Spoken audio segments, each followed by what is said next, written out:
ఒక బాటిల్ మద్యం దేశానికి కోట్లు తెస్తుందా లేక కుటుంబాలను రోడ్డు మీద పడేస్తుందా? 2025లో కూడా భారతదేశంలో మద్యం అమ్మకాలు రోజు రోజుకి పెరుగుతున్నాయి. 2025 సెప్టెంబర్ వరకు భారత ప్రభుత్వానికి సుమారు 17,30,000 కోట్ల రూపాయల రెవెన్యూ వచ్చింది.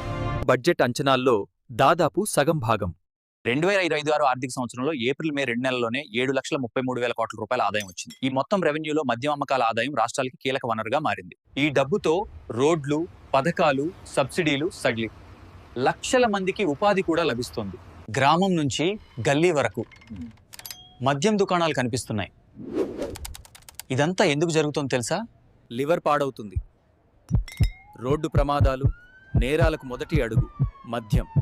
ఒకడు తాగితే మొత్తం కుటుంబం ఏడుస్తుంది. డబ్బొస్తోంది, కానీ జీవితం పోతుందా? నీ కుటుంబం భవిష్యత్తు నీ బాధ్యత. ఇలాంటి నిజాలు కావాలంటే సబ్స్క్రైబ్ చేయండి.